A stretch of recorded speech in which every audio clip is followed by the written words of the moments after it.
নমস্কার বন্ধুরা, আমি বর্তিকা। তোমরা দেখছো বর্তিকার রান্নাঘর। আজ বানাবো ছোলার ডালের বড়ার নিরামিষ তরকারি আর আমের চাটনি। তাহলে তোমরা দেখতে থাকো। উপকরণে রয়েছে ছোলার ডাল, লম্বা করে কেটে রাখা কাঁচকলা, আলু, কাঁচা লঙ্কা, আদা, জিরে গুঁড়ো, গরম মশলা গুঁড়ো, গোটা জিরে, তেজপাতা, কাশ্মীরি লঙ্কার গুঁড়ো, কালো জিরে, চিনি, লবণ, হলুদ আর সাদা তেল। তোমরা এখানে সর্ষের তেলও ব্যবহার করতে পারো। কাঁচকলার আলুটাকে লবণ হলুদ দিয়ে সেদ্ধ করে নিয়েছি।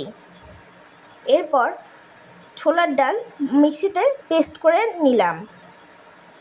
1 চামচ লবণ আর 1/2 চামচ হলুদ গুঁড়ো, কিছুটা কালো জিরে দিয়ে ভালো করে মিশিয়ে নেব। আদা আর কাঁচা লঙ্কা মিক্সিতে ভালো করে পেস্ট করে নেব। কড়াইতে সাদা তেল দিয়ে বড়াগুলো ভেজে নেব।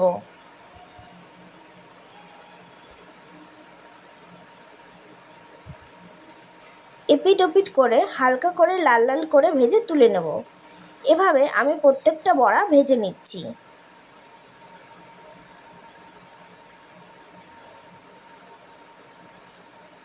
ওই তেলেই তেজপাতা আর গোটা জিরে ফোড়নে দিয়ে আগে থেকে সেদ্ধ করে রাখা আলু আর কলাটা ভালো করে ভেজে নেব। ভাজা হয়ে গেলে তুলে নেব।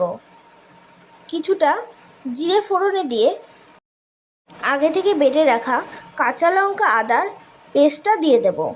1 চামচ হলুদ, 1 চামচ লবণ, অল্প পরিমাণ কাশ্মীরি লঙ্কার গুঁড়ো দিয়ে ভালো করে মিশিয়ে দিয়ে দেবো 1/2 চামচ জিরে গুঁড়ো।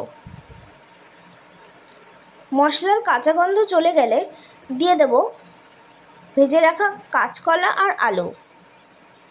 অল্প চিনি ছড়িয়ে দিলাম। এবার পরিমাণ মতো গরম জল দিয়ে 10 মিনিট ঢাকা দিয়ে রাখবো। 10 মিনিট পর ঝোল ফুটে গেলে দিয়ে দেব আগে থেকে ভেজে রাখা বড়াগুলো। কিছুটা ফুটে উঠলে গরম মশলা দিয়ে নামিয়ে নিলেই রেডি আলু কলা দিয়ে নিরামিষ বড়ার তরকারি।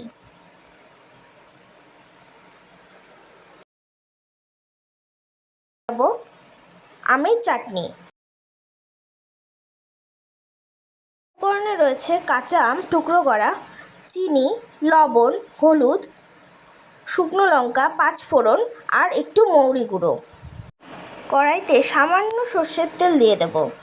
তেল গরম হয়ে আসলে 5 ফোড়ন আর শুকনো লঙ্কা ফোড়নে দিয়ে দেব আগে থেকে কেটে রাখা টুকরো করা কাঁচা আম, অল্প লবণ আর অল্প পরিমাণ হলুদ দিয়ে একটু নাড়াচাড়া করে নেব। দিয়ে দিলাম পরিমাণ মতো জল।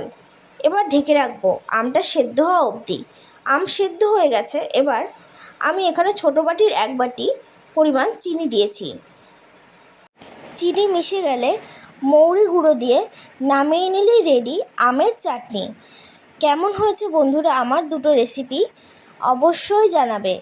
আর ভালো লাগলে আমার চ্যানেলটিকে লাইক, কমেন্ট, শেয়ার এবং সাবস্ক্রাইব করে দিও। আর অবশ্যই বাড়িতে একবার ট্রাই করো, খুব সুন্দর লাগে খেতে। আজকের মতো টাটা।